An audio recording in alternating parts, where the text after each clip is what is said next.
Hello, everyone. This is Tom Fox. I'm the Compliance Evangelist, and I'd like to welcome you to episode 17 of Across the Board, the podcast which focuses on boards of directors, corporate governance, and risk management at the board level. Today I have with me Marsha Ershaghi Hames, the Managing Director of Strategy at LRN. We visit about board accountability and what it means for a board to be accountable, who a board should be accountable to, the roles of various stakeholders in keeping boards accountable, and how do you have a dialogue around keeping a board accountable. We blend these questions into many of the current headlines of scandals and lack of involvement by the board of directors. It's a fascinating exploration of what board accountability is and how you keep a board accountable. Across the Board is a part of the Compliance Podcast Network. Hello, everyone. This is Tom Fox, back for another episode. And today I have with me Marsha Ershaghi Hames. Did I get that right? Absolutely. She is with LRN, the Managing Director of Strategy. And I've asked her today to visit with us about board accountability. And I recognize that's a pretty broad topic, Marsha, but one of the things that has struck me over the past probably 18 months is you can name the corporate scandal, and the question, one of the first questions is always, where is the board, or where was the board? So I really am trying to get boards of directors and those who report to boards of directors to focus on the board's role in accountability for compliance and accountability for a wide variety of laws. So it seems like to me the work you have done and are continuing to do gives you makes you uniquely suited to help us understand that. So with that incredibly long-winded introduction, thank you again for taking the time to visit with us today. It's great to be here, and I'm looking forward to our discussion. So if I could maybe just start with a fairly broad question, what do you view is board accountability? Yeah, so it is evolving. It's interesting. It's evolving and unfolding its evolution before our eyes. So I think that traditionally board accountability has been very, very focused on, appointing the chief executive, organizational planning, assessing kind of where the business is going in terms of product services. There's certainly a very clear fiduciary responsibility, to shareholders, consumers, administration of, let's say, investments, asset growth, et cetera. So we have these in place, and then we have sort of what the board really should be accountable for. And given, what you shared at the top of the hour around all the headlines, there is no failure of finding headlines, but there's a clear common thread around the board's failure to act. And I think that is the issue that boards are facing today. They're really trying to understand what their role should be with respect to not only ethics and compliance and overall governance, but really cultural accountability for decisions that were made at the top, at the middle, and throughout. And I think the even individual liability around that is starting to surface significantly. So, Marsha, I think many of my listeners are aware of some general Delaware corporate law, which sets some basic parameters for what a corporation should do around compliance. That's the Caremark decision and Stone v. Ritter. But as you said, the situation is evolving and has evolved significantly in the past 12 to 18 months. And the board's role is much more in-depth and important, I think, than just the basic legal requirements. We've now got companies who have sustained huge reputational hits for the conduct of their senior executives and others in the company, but also the conduct of the board in either facilitating or allowing the conduct to continue. Why should a board, in your view, be held accountable? Yeah, so the mere definition, when you look at the role of a board of director as stewards of the organization, essentially they should even be mirroring, really, personally, individually, the type of behavior they expect to see from their own senior executives. So boards should not simply be focused on checklists. checklists of compliance, checklists of, do we have a code of conduct in place? Do we have policies? Do we have training? You have to look at, compliance, or good compliance is an outcome of a healthy culture. And when you see the headlines and the stories over the last 18, 20, 24 months, you wonder, where was the board? Where was the executive team? And if you select some of the kind of clear examples, let's say unethical sales practices with a large financial services organization, or countless examples of very senior executives who were investigated for misconduct, whether it's bribery, whether it's sexual harassment, misconduct. And you wonder, okay, the board was clearly aware. In some cases, the board even authorized settling allegations. In some cases, the board focuses on taking a more defensive posture, right? They feel that their role is to defend and protect the reputation of the company, even if it means at the extent of the shame, the career-limiting decisions of individuals that are within the organization. So that's where I think there is this kind of gray area, right? Why wasn't there further inquiry by the board or demand for information on the behavior, on the conduct? Was everything investigated objectively and fair? Why wasn't more action taken? And I think that's where you're seeing the shift, because if it's just a defensive posture and it's a check the box, yeah, that's, I guess that's what boards have always been doing. But there is, I think, Tom, quite frankly, that the turning point right now is social media, greater transparency. Well, and that that really leads to the next area that I wanted to get into with you, which is if senior executives report to the board, who does the board report to? Is it solely the shareholders? Are there other stakeholders? You started to mention the social media phenomena around boards. Who can really force a board to be accountable? Well, so that's what's interesting. So we can look at what's on paper, and then we can look at the movement that is in action. So social media, in my own kind of professional opinion, given that I kind of sit in the boardrooms and in the corridors of corporations, I spent a lot of time confidentially working and advising senior leaders around how to really shape their cultures, their workforce cultures. And across the board, across industries, I'm seeing that social media has really emerged as an equalizer. It's created pockets of empowerment, right? We can see all these hashtag movements, but it's also created pockets of discomfort and great exposure. It's created a lot of pockets of ugly and a lot of pockets of good. But as it's exposed negative patterns of misconduct or negative patterns of willful blindness, we can look at the situation around USA Gymnastics and the Olympic Committee and Michigan State and the whole Dr. Larry Nassar case. You see that there were not dozens, there were hundreds of cases that were raised. And you think to yourself, okay, the board was aware. The president of the university was aware.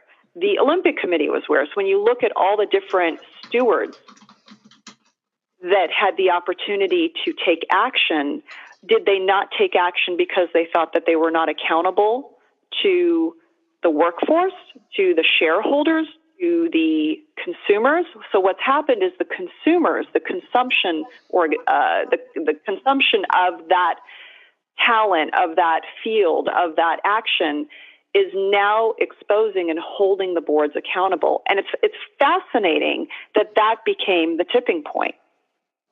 So when the workforce spoke out, that wasn't enough of a tipping point.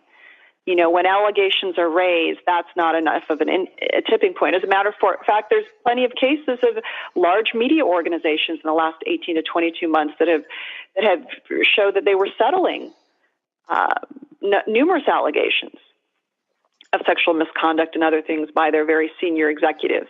But it wasn't until advertisers pulled out of their shows or and it impacted their ratings that they started to wake up. So, Tom, I really think that social media and greater transparency on accountability of decision-making and taking action is what is the tipping point right now. So that really brings me to another area, which is boards have either awoken or been made aware. Somehow they have now decided they need to be more active, but many don't know what to do. You mentioned earlier in the podcast that they're aware of the checklist. They're asked certain questions. They are probably very good at taking a look at financial data and seeing trends, but they're not really aware of compliance issues. They're certainly not aware of specific sexual harassment issues or other large reputational issues that have come to the fore. How do you begin to have a dialogue with the board to help them understand how to, not what their roles are, but how to fulfill that role? Yeah, so I think it needs to be a two-way dialogue, and it needs to be an ongoing dialogue. Every organization's culture is going to be slightly nuanced or different, but the one kind of thread that I would say could be a common action is that if there isn't a two-way dialogue between independent reporting back up to the board about the company's compliance and ethics program, the processes in place, the types of dialogue between workforce to leadership to the board, and back and forth, they need to have greater visibility into what those activities are looking like. They also need to be a part of the conversation. So the board of directors shouldn't be some shadowy kind of, they meet quietly and it's not as transparent back to the workforce. I think that their discussions and their activities, some of the tenets or summative points around what are the actions taking, what are they evaluating, that greater transparency and I would say even overall procedural justice around what they're evaluating and taking action on really matters to the workforce. And dialogue amongst themselves. So again, as you're seeing several board members, you can see the case of the Wynn Resorts with Steve Wynn and the board shakeup there. You're seeing with Wells Fargo. We're seeing there's countless examples right now, even with the Humane Society, where 7 board members resigned after it was revealed that there had been 3 different incidents of sexual harassment investigation of the CEO. The CEO has now stepped down, but when you see that board members are starting to realize, wow, this goes beyond just checklists. We need to actually have an ongoing dialogue as a group of peers. And we need to hold each other accountable and really challenge, rigorously challenge, why are we here? Are we shepherds of a brand in spite of, or are we shepherds of a brand that is backed by values, integrity, and trust? So you said something that I've never heard anyone talk about in the context of boards of directors and particularly board oversight, and that was procedural justice. I'd like to ask you, could you explain a little bit about what you see as the board's role around corporate procedural justice? Yeah, so when there are going to be routine investigations in organizations, there are going to be claims raised. Most organizations have a process to go about investigating the claims. What has happened in a lot of these cases is, investigations don't happen, yet the board is a part of approving the settlements. And in many of these cases, these CEOs or these senior executives who are the alleged assaulters have terms in their contract or terms in their contract that simply say, look, if you're convicted of this act or sexual assault, or if you violate the code of conduct, it is grounds for termination. So if you have investigations that are not happening or not revealed and transparent, or the board is a part of settling before an investigation happens, that means that they're essentially not providing that transparency, not only to themselves, they're not doing the due diligence to investigate and understand what actually has occurred. And if the investigation does happen and the truth is brought to light and they still agree to settle, even if they want to justify it as, look, we want, in many of these cases, they want to keep the brand secure, right? Their role is to ensure that the brand is profitable. It is perceived to be, a solid, stable, profitable brand. They want to continue to grow the business against that brand. But what we're seeing today is if a brand is tarnished by the behavior of leaders of that brand, the brand will plummet. So there's two ways to go about it. So procedural justice simply means that you are providing greater transparency around examples of how, as an organization, we have taken action to eradicate toxic behavior. And there are companies who are doing it. So one of the questions that boards, I think, struggle with is how do you distinguish, or how does a board distinguish between oversight of some of these issues and really moving down into managing these issues? How do you counsel a board to do the board's role of oversight as opposed to really moving into the management role? Yeah, so I think, to me, oversight is, again, looking at risk exposure, results of, let's say, a risk assessment, an audit. It's looking at results of, let's say, training. Have we reached 100% compliance on our annual code training? So there's oversight on running the business in terms of the checks and balances or check the box activities, and then there's management.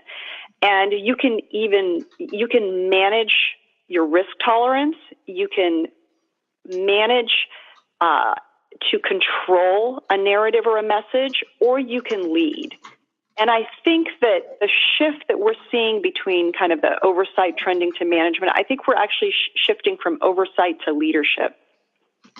And because board members are increasingly concerned about their own personal responsibilities and liabilities, and that's where you're seeing some of these very public resignations and board shakeups right now, it's because they are trying to shift to more of a leading with principles model versus a managing down. Let's manage reputation. Let's manage behavior. Let's write a policy and then oversee that policy. And that's just not sustainable. I really like that phrase, leading with principles. Is that something you found resonates with boards when you either visit with them or give them guidance or training? Yes, there is a desire to move in that direction by those, I wouldn't even say collective boards, but individuals who carry that very important, influential role. So again, materially, we're seeing that transformation happen or unfold before our eyes. So I think there's a desire or an aspiration to shift in that direction, but there's so much historical structure that has to be broken and unpacked and rebuilt to get there. So now let me turn to a couple of specific issues around compliance. Last November, when the Department of Justice released its new FCPA corporate enforcement policy, one of the things it specifically stated was that a board should have compliance expertise on the board. I've heard speeches from government representatives since that time, and they really advocate that a best practice for a board is to have a true compliance professional on the board. Do you think that's something that boards should move towards? Yeah, I think that having a compliance expert matters, but I would look at also really what is the role of the compliance officer? Does the compliance officer directly report to the board? And do they serve in that role? So that is an opportunity. So a lot of organizations who have appointed compliance officers, that individual can have a seat on the board as the expert. And that independence really matters. And then, if you'd like, I can get into why, but let's keep going. No, please go into why. Yeah, so the reason these independence, and again, I think the headlines are revealing a lot of this, is that in several of these cases, or a good percentage of the headlines that have recently hit in the last 18 months, there was an inherent conflict between the role of the GC or the general counsel in overseeing the compliance and ethics program, the compliance ethics policies, versus and having an independent compliance officer. Because a general counsel's role is to essentially defend the organization. So when something is raised, going back to procedural justice, when something is called in, when something is raised, his or her role is to protect and defend the organization. That's, I think, what we saw even over in the case of Larry Nassar, right? Whereas when you have a independent compliance officer where he or she has a direct reporting structure into the board, that compliance officer not only has a seat at the table and can raise and escalate the topics around workforce governance and culture, not just compliance, culture, because when you lead with culture, compliance is an outcome. But that individual also has the independent ability to escalate concerns about, blatant or gray misconduct and behavior by senior executives in the organization. So how can you have that independence if the compliance officer is reporting to the CFO or the general counsel, or if the GC is actually the acting compliance officer? You just don't have that independence. What are some of, can you give us some examples of boards that you feel have really been able to make this transition to leading with principles? So I'm not going to name organizations today, but I can say that the conversation is very palpable right now. And if you look at the headlines, it's not hard to see which organizations are quickly shaking up their board composition. Some are doing it because reforms have been put into place all the way, if you look at kind of the Federal Reserve action with let's say Wells Fargo, I think that one's a very open case. But what I often see is that when there is a time of crises, when there's a crisis of trust, when there is, blatant, widespread abuse and misconduct in how organizations were run or segments of the organization, it creates an opportunity to create kind of that best practice. So I will be watching the Wells Fargo case very intently.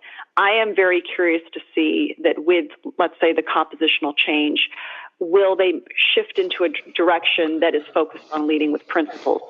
The organizations I'm speaking to, in full disclosure, are aspiring to lead with principles, and they're changing how they're trying to recruit and develop their next generation of board leadership in light of what is unfolding kind of on a very public national conversation scale. But again, this is going to take time. And it's going to take time because there's certain types of kind of cultural norms of complicity, of this is how we've always done it. And there are norms that are very attuned to certain types of industries. So, we're seeing it in, higher ed institutions. We're seeing it in, some financial services. We're seeing it where it's sort of like, well, this is how we've always done it. We're focused on our reputation. We'll eliminate kind of the bad players here, but overall, it's business as usual.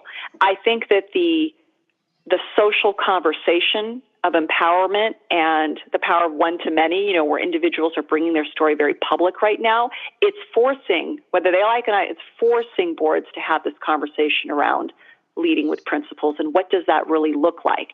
And where I come to play and where LRN is coming into play is we are helping shape what that looks like in action.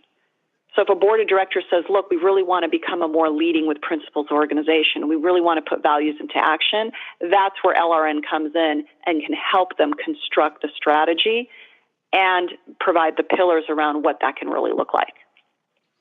So you mentioned Wells Fargo and the Federal Reserve order around Wells Fargo. This, to my knowledge, was the first time I had seen the Federal Reserve step in and specify that they found the Board of Directors' actions insufficient, both during the time of the incidents in question, but also after resolution and in the remediation phase.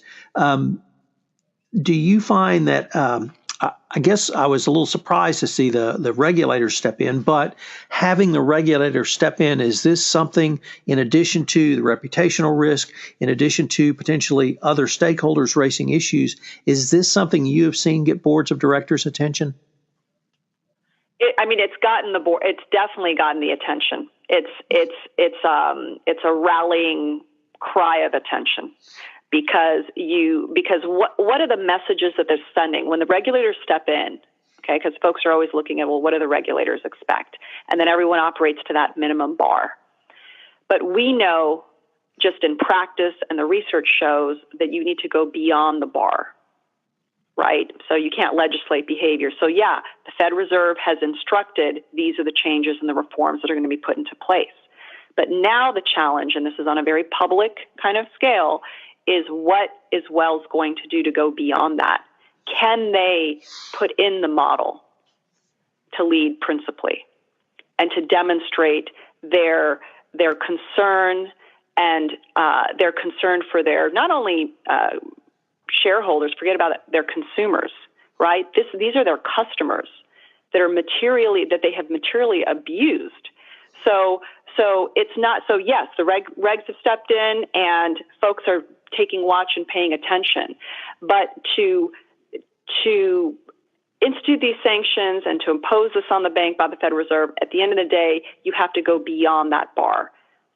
And we're seeing, look at, again, there's plenty of examples here of boards that are quickly trying to assess as an individual, what is my liability of continuing to remain aligned with this organization? And you're seeing board members, some of them are quietly resigning from other organizations, some are publicly resigning to quickly send the message that they don't want to be associated with the complicity of those organizations. So I think it's changing, and it's sending a very strong message.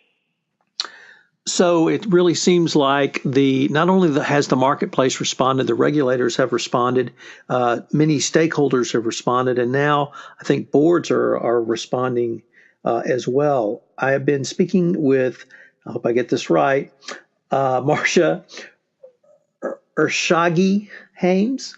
Did I do it right again, or did I miss it up? Perfect. Marsha Ershaghi Hames, yes. It's been great to be here, Tom. Thank you. Hello, everyone. This is Tom Fox again. I'd like to thank you again for listening to this episode of Across the Board. If you have listened to this podcast on iTunes, I would greatly appreciate it if you would rate our podcast, as it would help in our rankings and help get the word out about the only podcast focusing on board of directors, corporate governance, and risk management and oversight by boards. Also, if you have any questions or suggestions for future episodes, please give me a shout via email at tfox@tfoxlaw.com. Thanks again for listening. I hope you'll join me again for our next episode of Across the Board. Across the Board is a part of the Compliance Podcast Network.